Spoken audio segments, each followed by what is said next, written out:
Boa tarde, meus queridos alunos do oitavo ano vespertino. Eu sou o professor Eduardo Elias, de Geografia, e hoje nós vamos dar início à nossa primeira videoaula, falando sobre PIB, Produto Interno Bruto, e IDH, Índice de Desenvolvimento Humano. Vamos relacionar os dois indicadores, além de identificar algumas das regionalizações existentes no nosso planeta, como os tigres asiáticos e os BRICS. Vamos iniciar nossa aula falando um pouquinho sobre o Índice de Desenvolvimento Humano. O Índice de Desenvolvimento Humano foi criado pelo PNUD, que é o Programa das Nações Unidas para o Desenvolvimento, no ano de 1990.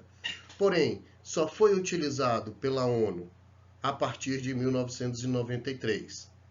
O Índice de Desenvolvimento Humano ele visa avaliar as condições socioeconômicas dos países. É um indicador numérico que varia de 0 a 1. Quanto mais próximo do 1, mais desenvolvido é o país. Quanto mais próximo do 0, menor é o índice de desenvolvimento desse país. Segundo a ONU, existe um critério de classificação que vai de 0 a 1, reunindo esses países em 5 grupos. Os países com IDH entre 0 e 0,499 são considerados países de IDH muito baixo. Os países com IDH de 0,500 a 0,599 são considerados países de IDH baixo. Os países com 0,600 a 0,699 são países de IDH mediano. Os países que possuem IDH de 0,700 a 0,799 são países com índice de desenvolvimento humano alto.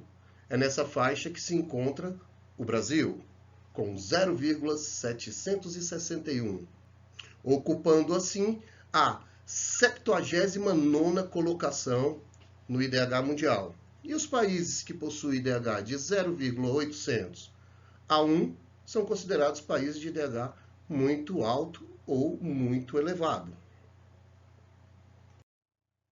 O IDH é composto de 3 indicadores. Um indicador que avalia as questões relacionadas à saúde, um indicador que avalia a escolaridade e um indicador econômico que avalia a renda per capita. O primeiro indicador utilizado pela Organização das Nações Unidas para aferir o IDH é a expectativa de vida. Expectativa de vida tem relação direta à questão da saúde.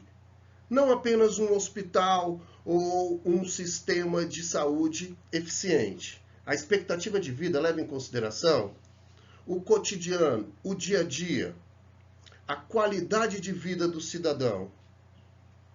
Isso é muito importante.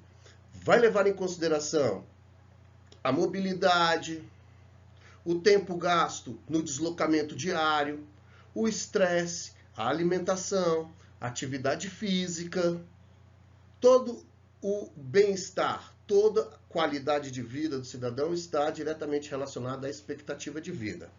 Renda per capita. A renda per capita é um indicador econômico que vai aferir a renda por cabeça. Para chegar a esse resultado, nós temos que subtrair o Produto Interno Bruto, ou seja, o PIB, toda a riqueza produzida no país, dividido pelo número total de habitantes, ou seja, dividido pela população absoluta. E o último indicador utilizado pela ONU para compor o IDH é a média de escolaridade, ou seja, quantos anos em média um cidadão daquela sociedade permanece na escola. Isso é muito importante, porque isso vai aferir a qualidade na mão de obra, isso vai aferir o grau tecnológico do país, isso vai influenciar a inserção desse país dentro da nova divisão internacional do trabalho, ou produtor tecnológico, ou mero fornecedor de matéria-prima. O IDH ele vai aferir, então, indicadores socioeconômicos, sociais, como a expectativa de vida e o nível de escolaridade, e econômico, como a renda per capita. Esses são os 3 indicadores que compõem o IDH. Aqui nós temos um mapa do mundo, um mapa mundi, tá? Regionalizado segundo o Índice de Desenvolvimento Humano. Podemos identificar que os países que possuem o pior IDH são os países que se localizam no continente africano. Dos 50 piores IDHs do mundo, 40 estão na África. E os países que estão acima do Trópico de Câncer são os países que possuem o maior índice de desenvolvimento humano. Vamos falar agora um pouquinho sobre o Produto Interno Bruto. O Produto Interno Bruto era um indicador utilizado pela Organização das Nações Unidas para identificar o desenvolvimento dos países antes do IDH. O grande problema é que o PIB ele é um indicador meramente econômico e não reflete a realidade social dos países. PIB, Produto Interno Bruto. O Produto Interno Bruto é composto pela riqueza gerada pelos 3 setores da economia.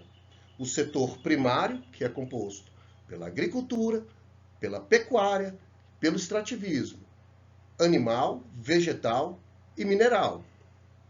O setor secundário da economia, que é composto pela atividade industrial.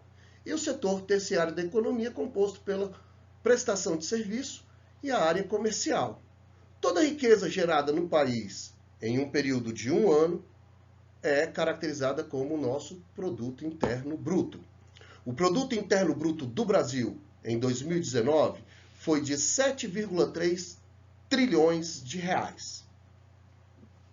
Quando se pega o valor do PIB e divide pela população absoluta, pela população total do país, vamos obter, então, o PIB per capita, ou seja, o PIB por cabeça. Lembrando também que esse indicador é uma média matemática e não reflete a realidade na distribuição de renda do país. Uma importante observação, nós vamos mostrar agora, o IDH do Brasil. O IDH do Brasil é de 0,761. É um IDH alto, porém, quando analisamos o IDH geral do país, isso pode ocultar diferenças regionais. Tá? Olha só, vamos conversar um pouquinho sobre isso. Por se tratar de uma média, uma mera média matemática, nem sempre ele traduz a realidade socioeconômica de um país, principalmente se esse país for subdesenvolvido. Mas isso também acontece em países desenvolvidos. Apesar do IDH dos Estados Unidos ser o terceiro maior IDH do planeta em 2018, temos dentro do território norte-americano grandes diferenças regionais. Ok? Aqui nós temos um mapa do Brasil regionalizado segundo o Índice de Desenvolvimento Humano no ano de 2018. Podemos identificar que as regiões Nordeste e Norte são as regiões que possuem as localidades com os menores índices de desenvolvimento humano. Já a região Centro-Sul do país possui os melhores indicadores sociais e econômicos, segundo o mapa do IBGE.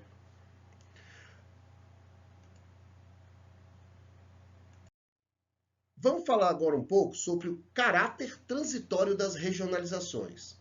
Vimos o conceito de regionalização no percurso 3. Regionalizar significa agrupar áreas que possuem características semelhantes. Essas características podem ser físicas, sociais, econômicas, políticas ou até mesmo características militares. Vimos vários tipos de regionalização no nosso percurso 3. A regionalização em mundo desenvolvido e mundo subdesenvolvido, a regionalização entre os países do Norte e os países do Sul, a regionalização durante o período de Segunda Guerra Mundial, os países do eixo, os países aliados e os países neutros. Vimos várias regionalizações durante o período de Guerra Fria. Algumas já até entraram em desuso, como é o caso do primeiro, segundos e terceiros mundos.